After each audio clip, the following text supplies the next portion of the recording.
And I think, comparing the typical background of a coach internationally to coaches in the United States, there are a lot of great U.S. weightlifting coaches, but very few have a formal sports science or human performance related education.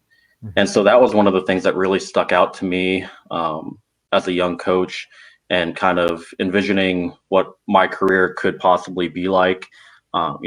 Like we talked about before, that environment was a really special place, and seeing what Dr. Pierce had created and the type of program that he built and developed, and to have that type of sustained success for, by that point, coming up on, close to 20 years, I knew that if I wanted to have, or to maximize my chance at replicating similar success of my own, and leading a program like that on my own, that advanced education was going to be a really important part of that.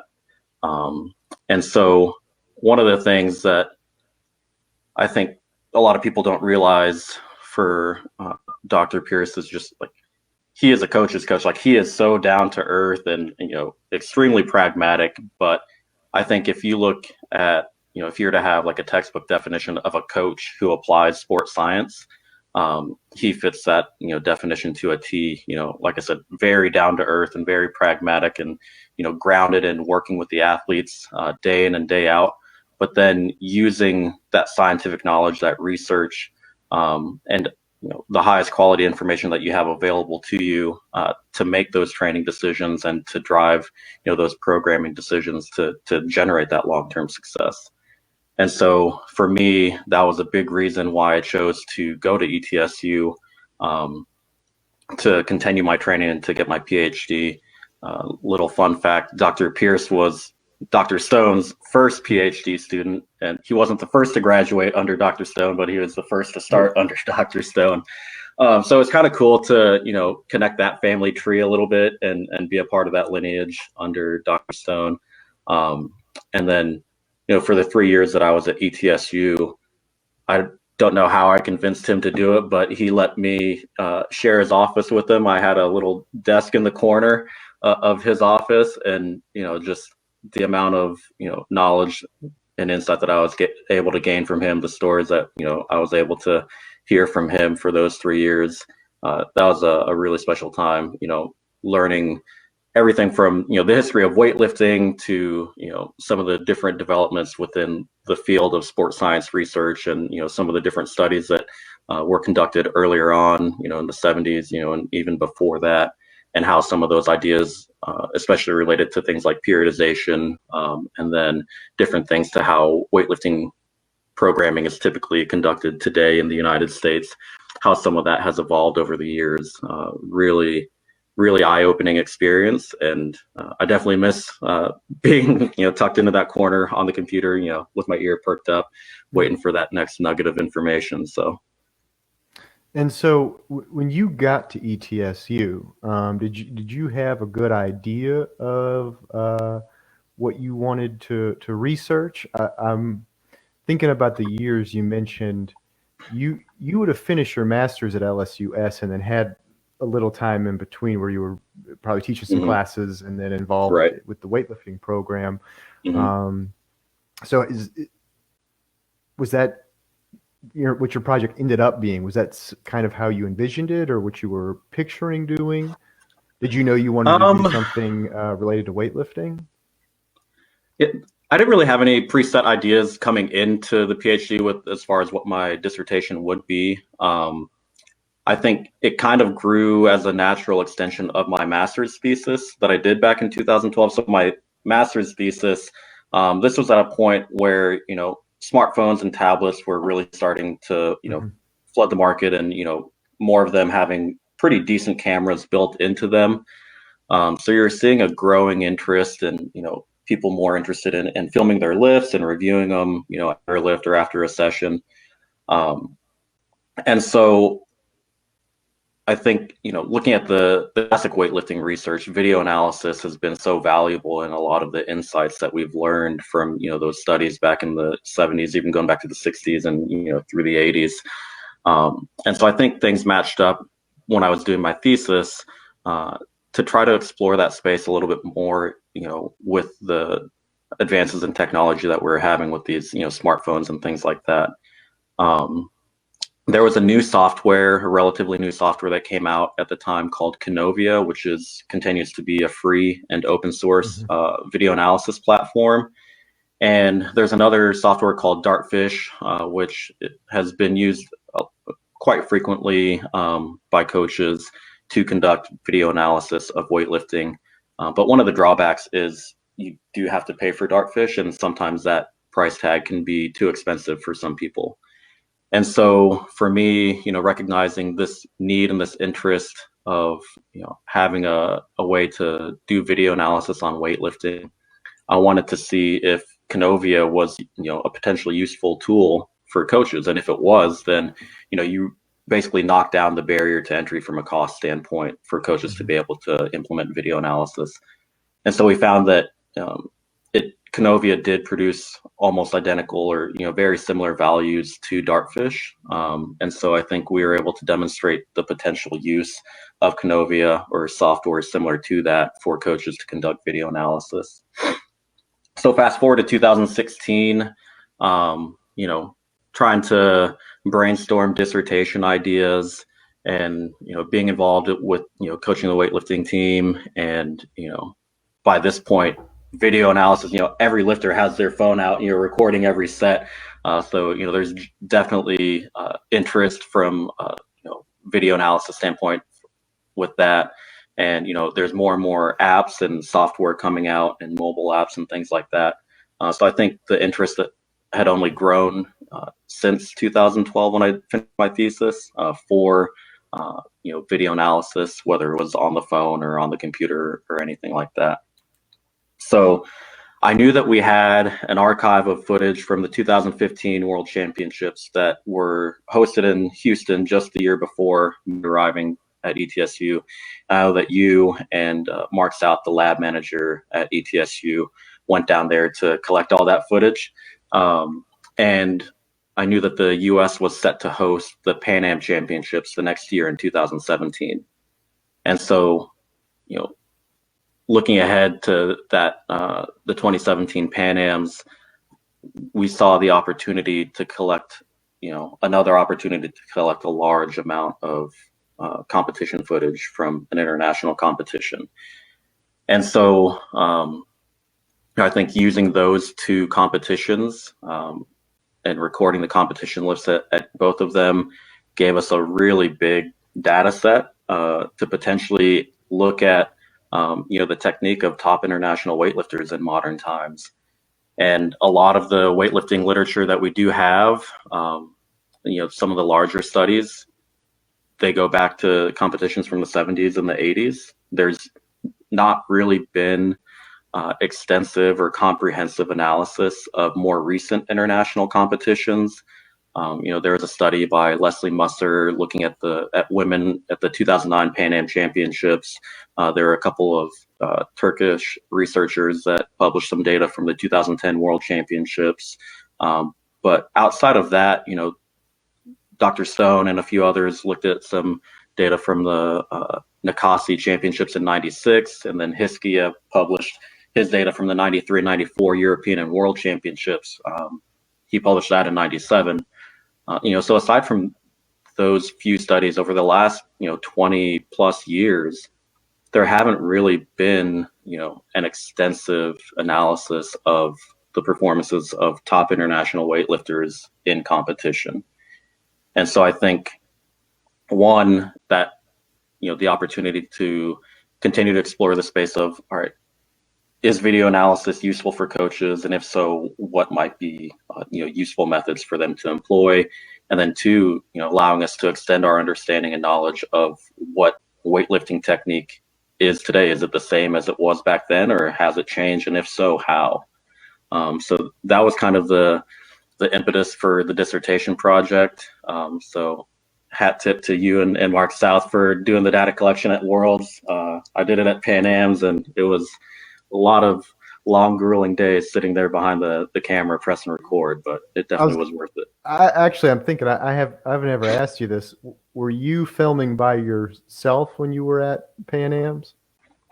No, I actually had one assistant. She was an intern, Christina Shakova. She Mhm. was interning with the Center of Excellence that summer, and she was a real go-getter. So she wanted to get involved in research and was able to come down to Miami and help out with that project. Yeah, that's awesome. It was definitely long days in Houston, but when you have two people and we had passes for the training hall and to get to, you know, over 10 days, get to meet people and see all that stuff up close, was really awesome. Yeah, And so you have this after the Pan Am Games, a ginormous data set. yeah, You mentioned how video analysis has come a long way, and even John Garhammer just a couple years ago put together a real neat little article, kind of going over the transformation of video yeah. analysis in weightlifting. I'd highly suggest if anyone's interested in that to find that paper. Um, Talk about how many subjects, maybe actually better yet, how many lifts total, and then kind of how long does something like that take to run all that through Canovia? Sure. So in terms of competition lists that we were able to record, so you all from the Worlds and us at Pan Am's, we recorded over 99% of all of the competition lifts, and that's from A session all the way on down. For our analysis, for the study we did as part of my dissertation, we isolated all of the A session lifts from both competitions and then did a separate analysis on the top three finishers from each of those lifts. So we ended up analyzing 319 lifts from 319 different athletes across both competitions. So, like I said, one of the larger scale studies within the weightlifting literature, like ever, but also especially looking at the volume of athletes since some of those earlier studies in the 70s and 80s.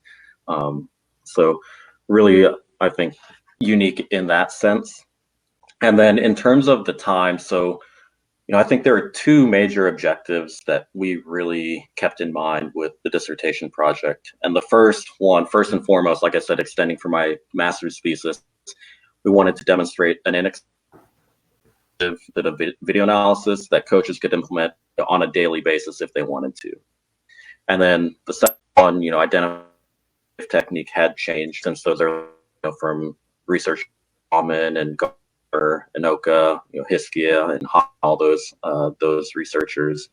And so with our methods, we used a GoPro camera, one because it's relatively expensive and at a really high frame rate. These days most phones shoot at least 60, I think, is a little bit lower than what you would be ideal, but a lot of them also shoot at 120 frames, which is getting into that. I think a little bit past the minimum standard you need for really high video analysis. And so we used the GoPro camera because it was inexpensive. We used Canovia because we had demonstrated that it produced pretty good results. Some others, motion capture is the gold standard, but in terms of video analysis, I think Dartfish is up there, being a gold standard of sorts for two-dimensional analysis. And so in terms of the time to analyze a video, the way that we did it, we could angle video in under a couple of minutes. But that was because we were very rigorous in how we did the analysis. We outlined some ways that coaches can increase the time of the analysis, and then also ways to improve the reliability of the analysis. I think just implementing this type of approach within the gym, having a designated spot for your tripod, making sure that that's set, the distance between that and the platform, the barbell placement, and that sort of stuff. Recommendations about that manuscript. We analyze things outside of Canovia. So we use Canovia to generate all of the data, and then we basically export individual files of all the raw data and process using a separate software. So that whole process via calibrating the video, exporting it, and then running it out where took less. If you were to use its actual built-in features, you could cut that down to thirds per lift really easily. Like that's, I think, a best estimate. So in terms of time efficiency, I think there's like Canova are pretty solid in that area. And there's, it seems like are proposing to do automatic barbell tracking and things like that off your phone. As that technology continues to emerge and develop, I think we're only going to see the space and this usability for really improve. So I was going to ask about the apps that have gotten more popular. And I think I want to come back to that question in a little bit because it's more coaching and less research. Sure. So for those that haven't read your paper, and when I share this on the SIG page, I'll include the paper. Kind of just give us a methodology breakdown and then get into to your results some. So as the recording methods for recording, there are some guides that you typically would follow if you're trying to analyze, digital plane barbell kinematics or a view of the lift to analyze barbell trajectory and that. So at World Championship, I think you guys were 15 meters away from the we're 11 meters away from the competition form. So the minimum recommended distance typically around 10 meters. And that little bit of that depends on the type of camera that you have and things like that. But for us, what impacted our distance outside of that minimum recommendation is we were at a live competition. So we had to make we were out of the way and interrupt anything. So we get good vantage points that all anonymous view of the platform, some loaders to scoot their chair over to the side a little bit just so that we could make sure we saw the bar. But then outside distance, we set the camera height to be 70.71 above the competition surface. And so that's just so that the center of the view of the camera is basically around the mid of the actual trajectory. And that's important because you want to minimize sort of if the height is to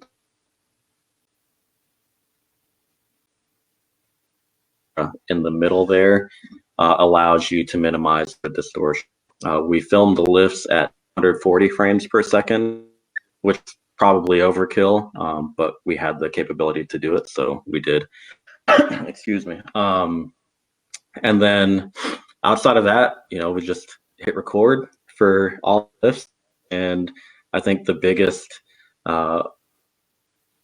hassle with the analysis and process data was just like going back and making sure that we matched up, which video file matched up to what lift and all that sort of stuff. And so, you download the results table from the IWF for the World Championships, and you download the results table for the Pan Am Championships, and the names don't always match, and the birth dates are in different formats, and it's that process was a big pain to clean everything up.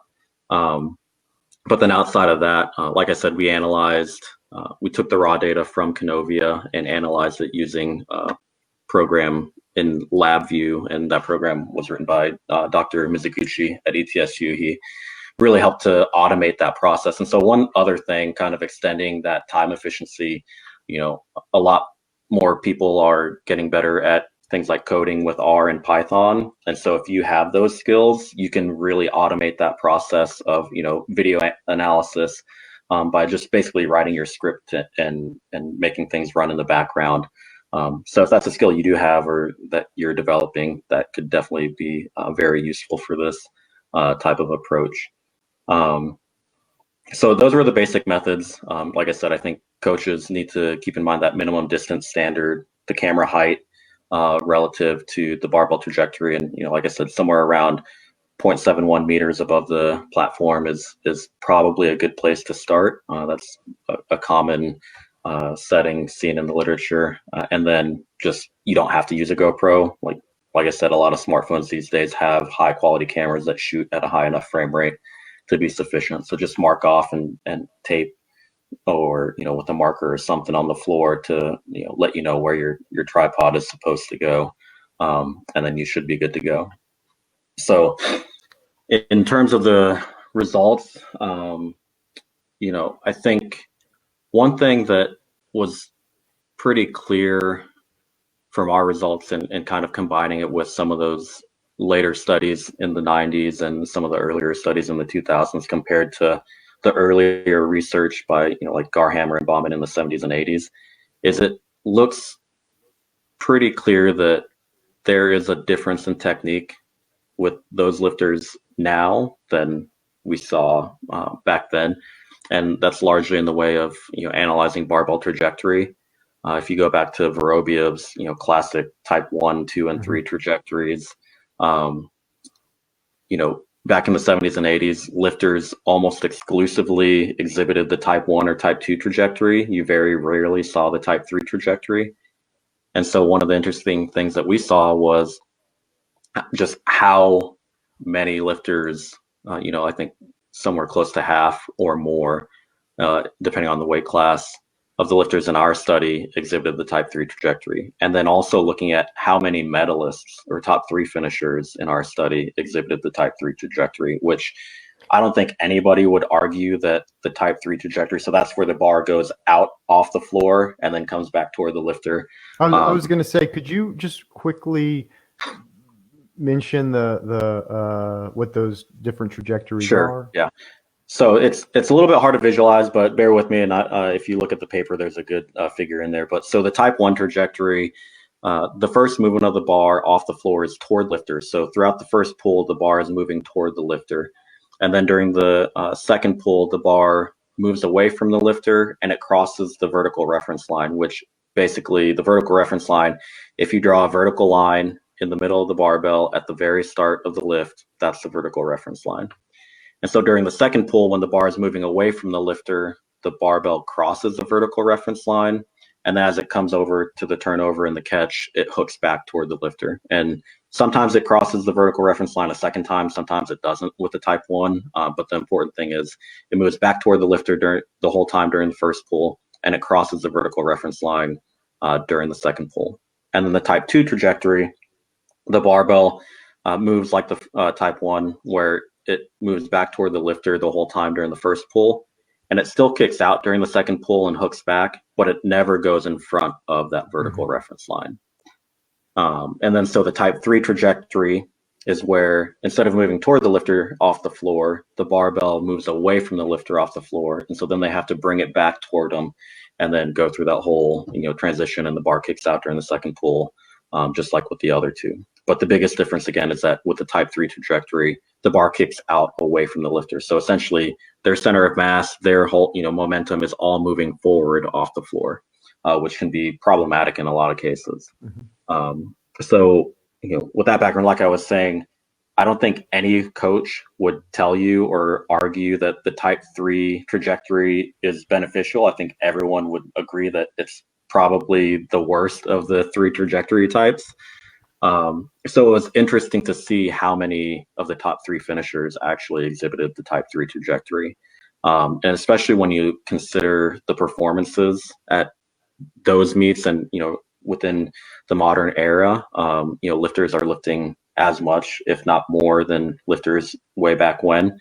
And so the fact that they're able to achieve these great performances with what most people would say would be suboptimal or bad or inefficient technique, I think it is really interesting. You talk about this in the paper. Did you see any trends in terms of medalists versus non-medalists, weight classes, even countries or areas, different areas of the world that tend to exhibit a certain trajectory more than others? Yeah, so one of the things that we did with the analysis was we had a bunch of tables breaking down the how frequently each of the trajectory types occurred based off of, by competition. So for all the isolating it for the World Championships and Pan Ams, isolating it for men versus women, isolating it for each of the weight classes, isolating it for medalists versus non-medalists, and then also by continent. So we broke things down in a pretty detailed manner. And there were some really interesting results from the World Championships looking at the medalists and the barbell trajectory. So one thing that you saw with the medalists from Europe is that they mostly exhibited the type 3 trajectory. And the medalists from Asia at the World Championships most commonly exhibited the type 1 or type 2 trajectory. I think part of that is due to differences in stature. I think Asian weightlifters are more, they fill out the lighter weight classes more so than the heavier weight classes compared to some of the European lifters. And so from just like a stature standpoint, like if you're in a heavier weight class, you're going to be taller. And so due to some anthropometric variables, related to limb length, especially of the legs and the thigh, things like that, you're just going to be more prone to the type 3 trajectory in those cases. But it was really interesting to see that difference. I think I've had conversations myself and I've heard the conversation, many times where you talk about the difference between like your classical, Russian technique versus like the Chinese style pull or the Bulgarian pull or this or that.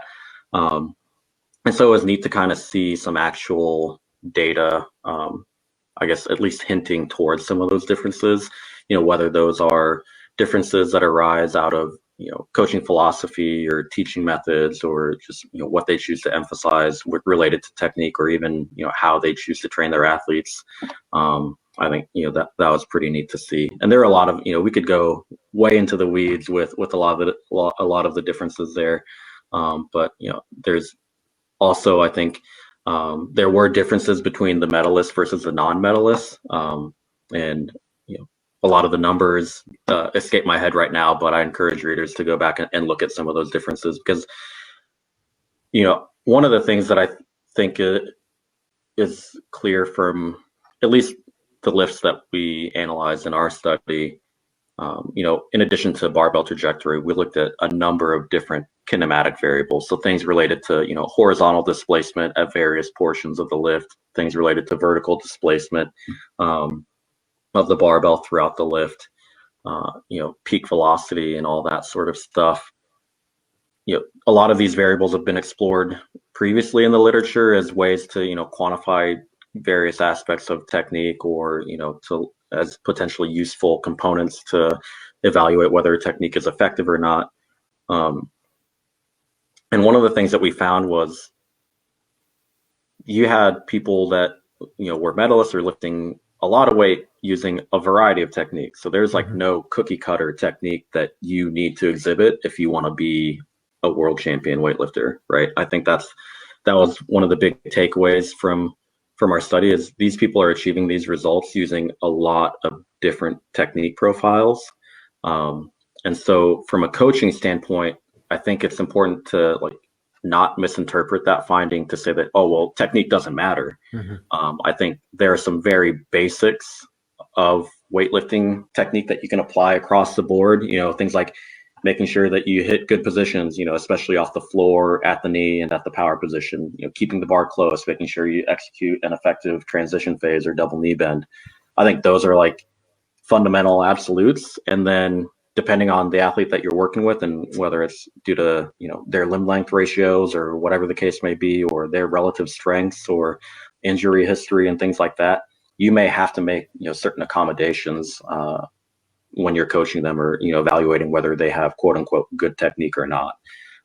So I think, keeping those fundamentals in mind and then being open to determining what's a reasonable like nuance or idiosyncrasy for this athlete to exhibit and then working with that and going from there. Yeah, I think, when we're making comparisons, we're coming up with a framework to make those comparisons. And so I Right. think sometimes when you're measuring things in good detail and you can capture small differences, and when you put things into categories, I think it's like you hit on, it's important to understand that while, yes, there are these sort of different categories we put these barbell trajectories in, there's a whole lot of commonality in terms of overall what they're doing and what they're trying to Right. achieve and what they are achieving. Um, could you touched on some of that when going over the pull and the double knee bend. So maybe like regardless of whether the bar comes forward a little bit off the floor or if it comes back, what are they all basically doing? In terms of like, In terms of just like the general positions that they're achieving and that they're using to pull the bar. yeah, I think the biggest thing, and I think some there's some different camps as far as like what the power position is, or if the Hmm. shoulders are over the bar, or behind the bar, things like that. But I think regardless of if the bar moves toward you or away from you off the floor, like your number one priority has to be to get into a good power position. And I think that's true whether you're a weightlifter or you're using the weightlifting movements with non-weightlifting athletes, because that power position is basically what sets you up to be able to produce that vertical impulse to project the bar upward. Um, and so I think the people that are really effective, they basically figured out the best way for them to get Hmm. into a good power position. And we could have debates as far as, well, if they did this differently, then they'd be this much better. If they did this differently, they'd be that much better. Um, but at the end of the day, especially with the athletes that we had in our study, they've been training for years and Yeah. years and years and years. And I'm sure that their coaches have been focusing on technique all of those years as well. So they've arrived at a way that optimizes things for them, or that works for them. And I think that's an important thing for coaches to consider. It's not necessarily looking for, all right, well, the horizontal displacement has to be this much, or they have to lift the bar this high, to be successful. It's about understanding those basics and then figuring out, and this is a difficult problem for coaches, Hmm. figuring out why that athlete's technique is successful for them. And then going back to things like video analysis with tools like Canovia, or if it's an app or anything like that, using those tools to monitor and track the changes in those different variables that you deem important or that seem to be useful for saying something about that specific athlete's technique. But again, for me, I think it goes back to making sure that the athlete gets into a good power position. And so you can still, even if the bar moves away from you off the floor, you might have to do a little bit more work to get the bar into a good position at the power position, but you can still recover, especially if you're stronger. That's one of the things that we saw, like the men's 105 and plus 105 categories at the World Championships, and I think the Pan Am Championships as well. They all exhibited the type 3 trajectory. Hmm. So the bar moved away. And again, we talked about some of the limb length stuff that may contribute to that.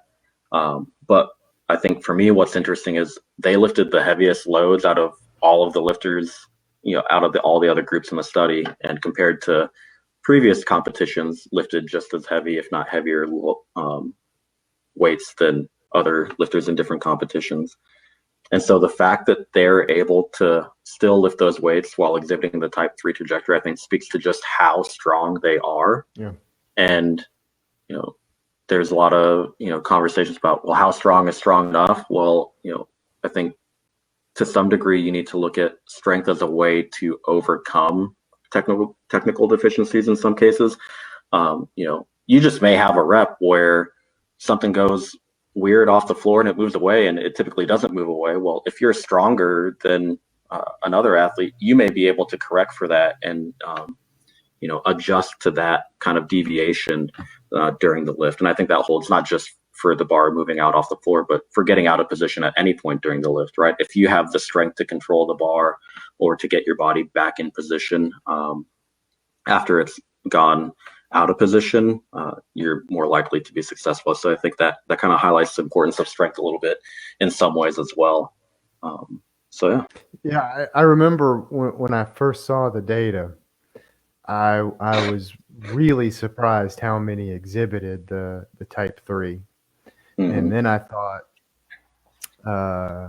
with weightlifters that aren't incredibly strong and haven't been training for a long time and really developed, that transition just probably wouldn't happen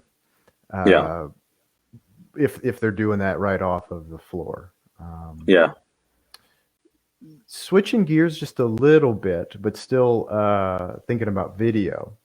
So you and I are both well aware of how popular social media is today, not just in weightlifting, but specifically to weightlifting. I mean, when we were competing, we competed around the same time.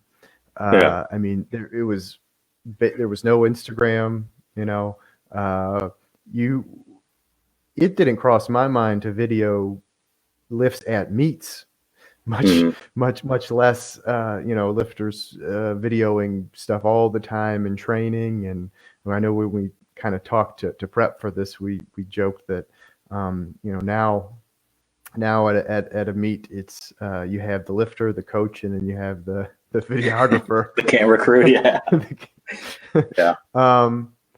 And in some ways, there's probably some benefits. I mean, I probably got less video feedback. Not probably, I got way less video feedback than I would if I was lifting today. But what are maybe some considerations for that? So there's probably a balance, and there's probably some things that maybe you as a coach might be interested in that you might not relay to the athlete, and kind of just talk through very much from a coaching perspective. What is helpful feedback? What are you looking for? And yeah, just kind of what that communication looks like. Mm-hmm.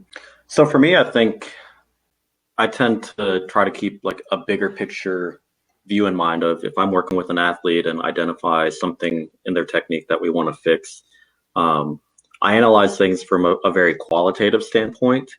Like I said, going back to how does their technique, how do they move their body in order to achieve the ideal quote unquote positions? How do they move the bar in relation to moving their body and things like that? So I'm not necessarily tied up in specific joint angles, or like I said earlier, specific distances or displacements at any portion of the lift.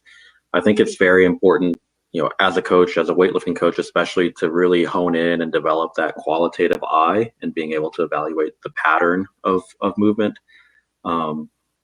It's just because you have things like Canovia or a smartphone app, I think it's very easy to trick yourself into like, all right, just because I can measure it, I should measure it. And then you end up with like all this information, and maybe it's relevant, maybe it's not, but in a lot of cases you can end up, with the case of paralysis by analysis, right? Where you just dive in, whether it's focusing on one specific metric or, trying to look for a pattern that just isn't there in the data. And so you can spend a lot of time that isn't necessarily useful. And so for me, if I'm focusing on an athlete, keeping the bar moving back off the floor, then if I'm coaching a session, that's something that I'm obviously going to be keyed in on and watching very closely. But I'm not necessarily, I don't necessarily have a video camera out to go back into Canovia later. In extreme cases, I might, or where even if it's just for the sake of, reviewing lifts after a session with an athlete, where they feel like the bar is moving toward them off the floor. Well, to me, it's very obvious that it's not, but they can't feel it. Well, then, okay, maybe I'll use video in that case to show them, like, say, look, this is how the bar is moving, despite what you're feeling. To try to drive that connection and help them internalize that a little bit better. And same thing for issues, during the transition phase, or during the second pull. A lot of times during the second pull and that bar is moving away, if you're not, active and staying connected to the bar, it'll swing and get away from you. In an effort, athletes understand what it looks like or what it feels like when they keep bar close. That might be a case where, again, I use the video just to review with the athlete afterward. This was a really good rep, and look how the bar moved. Maybe we draw the trajectory on there. Not. It's just, again, on a case by case basis. But the default shouldn't be revert to the technology. One, because I think that takes you away from coaching in the moment. Isn't always necessary. Technology and tools should help us do our job better. That doesn't mean that they inherit better. So I think that's probably enough of me on that soapbox. But again, that's great. You don't want lifters to get, I think, too reliant on,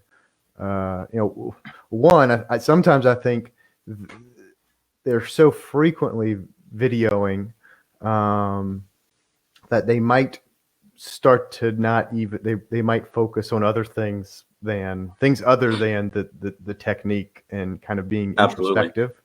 And I'd say probably any time before I would show a lifter a video of their lift, I would ask them what they thought. Absolutely.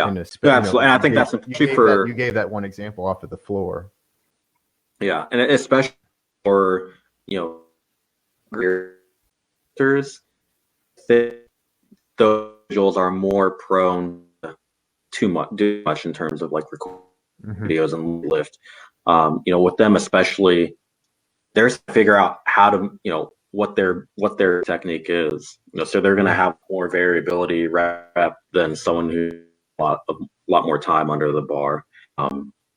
So I understanding that as a coach and being able to help guide and shape your athlete's perspective on like what should they have in terms like is different, and what you can go back to the different motor learning and the stages of motor learning, depending on the age the athlete is in, they may just exhibit a lot of different because they haven't figured it out yet.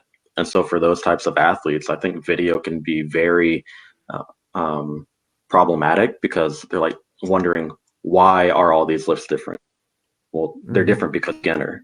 And so in those cases, maybe it's, as simple as only as a coach, a few reps, only showing the good reps, so that only are able to see good repetition and build that pattern in their mind. Yeah, and you don't want them to focus on different things, and sometimes get to that point with the beginner of early on, a lifter will perform a snatch, and immediately right after they're done, they'll say, I got pulled forward, or I didn't finish my pull, or something like that. It's like, in that case, you don't need to show them the video. That's what you want to see.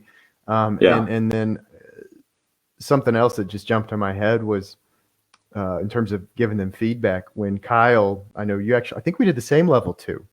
I know you were there. When Kyle came up to ETSU, he said that he was talking some about really what we're talking about. And he said that he thinks that way too often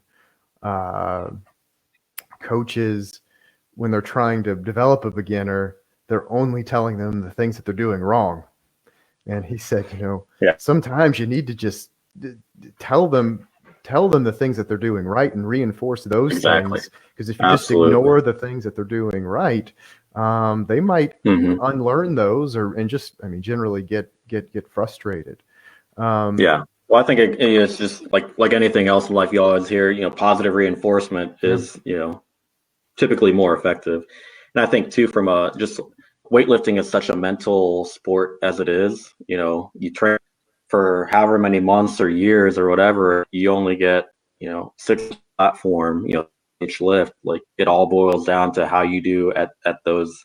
And so for me, if I'm trying to, develop my athletes like mental approach, I don't want them worried about how. I want them focused on how they can make things consistent and build that consistency.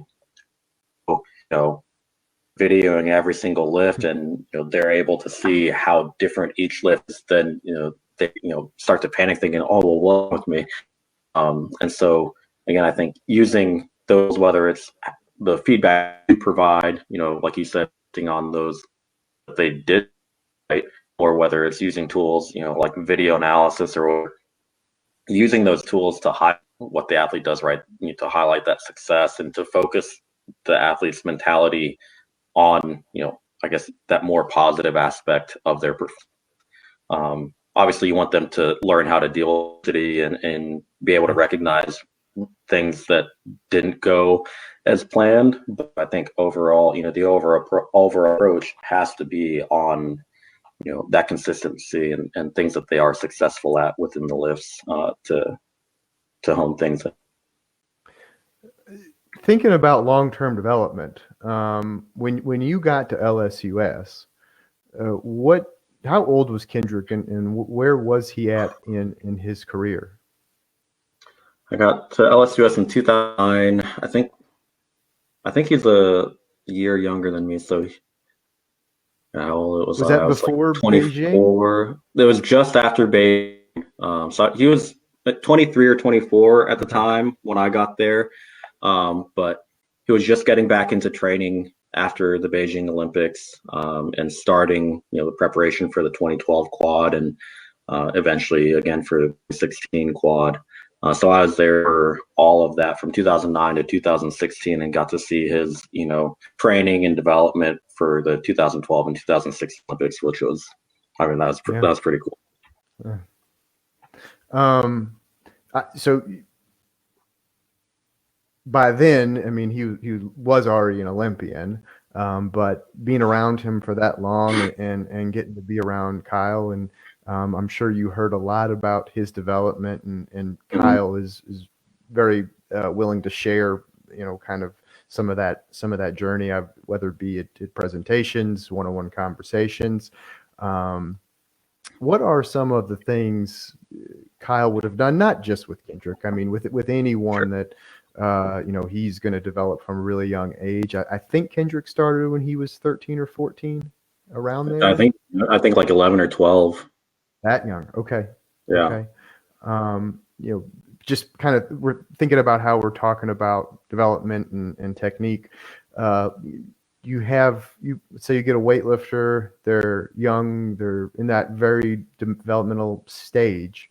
I'm sure you'll probably re-hit on a couple things you've already mentioned, but what kind of are your general goals for the development of a younger lifter? And then maybe, just so I don't interrupt you halfway in, let's say that lifter gets to the point of, they're really progressing, they're showing promise, maybe getting to the national stage. Even then, maybe what are you thinking about in terms of their development, kind of keeping your eye into the future some? Mm-hmm. For me, and a lot of this is definitely, things I've learned from Dr. Pearson, things that he's presented on publicly as well. So I don't feel bad, for saying some of these things. Definitely not trying to claim that, these are my ideas, or this is exactly how Dr. Pierce would have said these things. But I think, for early on with weightlifters, especially youth weightlifters, I think you need to take advantage. Well, use the fact that they are so young to your advantage, and take the opportunity to really reinforce those positions. And Dr. Pierce has talked a lot in the past about, working from the top down and really hammering in the power position. And some conversations he's had with sports scientists and researchers, the likes of Gennady Hiskia, who created the V-scope, and basically saying that, the majority of lifts should be done from the power position. And also, aside from like focusing on that specific position, I think it's also important to focus on the speed of execution from that position, right? I think, weightlifting is a skill, but also speed of movement is a skill. And by, focusing on that stuff from day one, a lot more productive than not doing that and then trying to go back and fix things later on. But I think with kids too, and this is, with any newcomer really, like, it's important to also still let them do the full lifts and to still compete, especially if they say that they do want to compete. Because if all you do is spend your time lifting from the power position and you never, get to lift it from the floor, you never get to enter into a competition until you've done this, or this, then they're going to lose interest. And that kind of defeats the whole purpose. So I think it's trying to find ways to combine what I would say are like your weightlifting technique specific exercises. And so those could be, pulls from various positions, lifts from the hang or off the blocks, isolating power position, and then figuring out ways or approaching different strength exercises in a way that also reinforces concepts of basic weightlifting technique. So if you're having an athlete do, stiff-legged deadlifts or pulls from the floor, how can you incorporate, what you would want to see in a full weightlifting movement into those exercises? So with pulls from the floor, with a younger athlete, maybe you start off the first week or two, or some period of time where they're doing just pulls to the knee, right? Mm-hmm. And trying to get that movement off the floor to make sure that the bar is coming back toward them. And then with things like, the RDL, their stiff-legged deadlift, you can perform those and make sure that the bottom position matches up pretty closely or right on with what the end of the first pull would be. So the bar they stop the movement where the bar would be at the end of the first pull. And then when they perform the concentric portion, you can coach it to where they perform it like a double knee bend. So their hips and knees shift forward and then their torso shifts vertically. You don't have to do it that way, but that's one way that you can kind of build in, and especially if you have an athlete or an older athlete, in high school or college that they're just really struggling with the transition. That's one thing that I've done to help kind of reinforce that specific pattern when they're doing, an SLDL. I will coach them to perform it like the transition phase instead of just standing up, straight from the bottom position. So things like that, I think are ways that you can kind of bake in emphasizing key positions of the weightlifting movements. And then, like I said, focusing on speed. I think when you limit things to, like a lift from the power position, whether it's a snatch or a clean from the power position, one, the weight has to be lighter because especially with kids or a younger athlete, they're just not going to be strong enough to move any appreciable weight. So the weight is naturally going to be lighter, which lends itself to focusing on the speed of the movement. And so I think it's trying to, have an idea of all the different components of, that go into a good weightlifting movement, and then seeing, all right, well, for this exercise, these are the components that I can manipulate or that are at play. And then, if I pair it with this during this phase, then I can, work on a couple of different things in a complementary fashion. And then, maybe 1 or 2 days of the week, you have the athlete work on the full movement versus, some of the other days, the other 2, 3, whatever days of the week, you're working on those partial movements or those, different variations, isolating specific components, but then you allow them the opportunity to integrate those things and practice those things within the whole movement. Yeah, I couldn't agree more. I think that, a lot of people talk about it. I would have heard Dr. Stone talk about it the most, but force is a vector. So oftentimes a really good way to improve your technique is to get stronger. And so we can think about the set rep schemes and the loading to manipulate all those force characteristics to maybe get them stronger, which can help improve their technique a lot. And then and one thing about sorry to interrupt. One thing too that something I learned very early on from Dr. Pierce is that strength and technique aren't necessarily these two separate things, right? You can use quote unquote strength exercises to hone technique and vice Mhm. versa. And a really, I think, good example that Dr. Pierce always gives is, if you're working with somebody and they're doing deadlifts and they round their back off the floor when they're doing a deadlift, well, that's obviously bad technique, right? But are they exhibiting that bad technique because they don't know it? Well, I think everybody knows that you probably shouldn't let yourself round your back off the floor. So is it because they don't know proper technique, or are they not strong enough to exhibit the proper technique? And Mhm. so it's finding ways, one, from, again, from a motor learning standpoint, how to like reinforce and get them to achieve those positions, but then also making sure that they're able to maintain those positions with a given load or at a given speed, or, things like that. Awesome.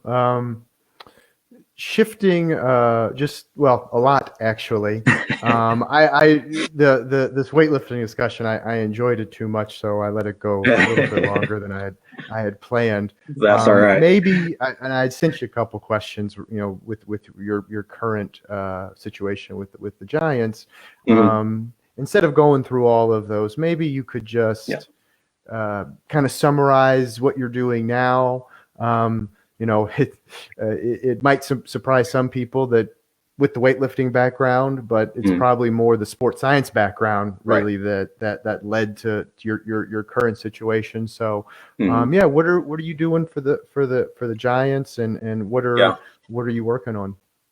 So I think a lot of my role, again, goes back to the experience that I was able to have at ETSU with being involved with the sports science and monitoring program for the weightlifting team, and a lot of the lessons and skills that I was able to develop there. But with the Giants, like I said, my role is sports science coordinator, and so from a very like big picture view, my role essentially is finding ways to support player development, and providing continuity for players from a long-term standpoint. So within baseball, you have the minor league system, which has various Mhm. levels, and then we also have Latin American kids that we can sign as young as 16. So you may get athletes that are with your organization for a very long period of time that are working on specific skills and performance measures to actually make it to the next level and make it to the big leagues. Um, so, a lot of my role is finding ways to provide that continuity as an athlete progresses throughout our system. And then, from a yearly standpoint, I guess, finding ways to let athletes have some continuity in terms of their training, from the preseason to the season and postseason, hopefully, in our case. So making sure that all the things that they do preseason, the gains that they've made, whether they're hypertrophy and strength, or different body weight or body composition changes that they've been working on, that the changes we see in season are in line with what we want to see with that athlete, and are that we're maintaining progress within the context of their overall player development plan. So I get the opportunity. I'm very lucky, getting to work with a lot of the different areas related to player development and performance. And so really just trying to drive, a cohesive strategy between, things like SMC and nutrition, mental skills, and, the skill development side of things. And then, hopefully getting these guys to the major league. And then once they do get there, helping them stay there. So in a very big picture sense, that's Yeah, what I'm trying to yeah, do. yeah. Yeah. Um, Coming from weightlifting, and you also had some experience at the UFC with Mhm. MMA. Um, I we this is I'm specifically thinking about this being part of the weightlifting SIG, and probably the majority of the members of the SIG are strength coaches that are Mhm. passionate about weightlifting, interested in weightlifting, utilize Yeah. weightlifting for their athletes.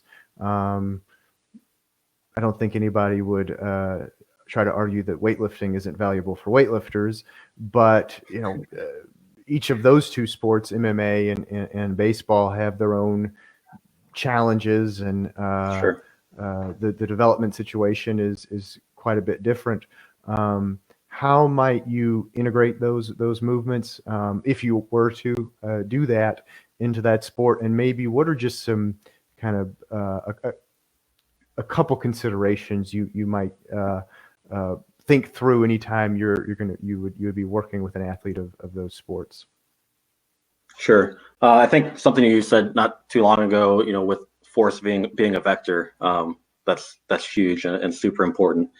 And so I think it's important to understand, the movements, whether it's weightlifting or within MMA, with striking or grappling or things like that. Like, how does an athlete have to produce force? How is that force transmitted through the body? There's a lot of interest and research within baseball biomechanics, looking at ground reaction forces during pitching. Hopefully, we'll start to see more research and data on hitting as well. But I think understanding some of the demands from a force generation standpoint, and then how that that vertical force, which is created in a linear fashion, is translated into the rotation of the athlete's torso, and how that energy gets released into the ball for pitching, for example, and then the same thing for striking. So for me, I think it's important to, whether it's the weightlifting movements or anything else that you do in the weight room, right? I think a useful way to think about things is, like, your goal is to develop these general qualities of strength or power or muscular endurance or whatever the case may be, and then it's both your job and especially the sport coach's job to be able to, I guess, create the transfer or implement the movements or the practice schedule and activities that are going to help those general qualities translate into actual performance outcomes. So I think that mindset is really important. And then from something like a loading standpoint, and this is something that I realized when the short time I was at the UFC Performance Institute, the different exercises that you do, understanding what the actual outcome, are you after strength? Are you after developing power, power endurance, whatever physical quality you're after, the exercises, the volume, the intensity, all that sort of stuff has to be congruent with that outcome. And so, as an example, for a fighter who they're in an 8-week fight camp and they're coming on closer to the actual date of the fight, well, if they're a striker especially, they rely on very quick reactive movements. They need to be able to generate power very quickly through their limbs. So it's mostly unloaded types of activities that they need to be able to express high amounts of power on. And so, being able to realize that, and for that athlete, making sure that the loading and the exercise selection and other variables related to programming kind of match that, versus another athlete who, maybe they're more grappling based. And so, the loads and the exercises that you use might be more geared toward, like having to express force against a resistance, or with some moderate resistance to simulate the ability to generate power and force against their opponent. So I think for me, that's the two big things. Again, using any movement, whether it's weightlifting movements or other strength exercises, to develop general qualities, and then working with the sport coach to help make sure that those general qualities transfer to the on-field performance, and then being able to understand what the actual goal is, like what's the physical performance profile that we need to get these athletes to, and then allowing your programming to vary and manipulating your programming over time to finally arrive at that desired endpoint. Yeah, that's great. I think you can choose. We could name a whole bunch of different types of exercises that often get compared and discussed in sort of is this the best thing to do, or this is the right thing to do, when probably usually it should start with, what are you trying to accomplish, and then Right. then you start to go through the programming. Well, we're coming up on an hour. Okay. So do you mind if I put your email in the post when I share No, this? that's fine. Yeah, that's Okay, fine. awesome. Yeah, Yeah, so people can reach out if they have any yeah. questions about what we Please discussed do reach today. out. I'm, yep, always open to chat. So whether it's email or whatever, any other means, get a hold of me. Well, listen, Aaron, I can't thank you enough for taking time out of your day to chat with me. I really enjoyed it. I am sure that everyone watching now or that will watch later is going to enjoy it also. So thank you so much, man. Guy, thanks again. I really appreciate it and happy to hop on anytime. Awesome. See ya.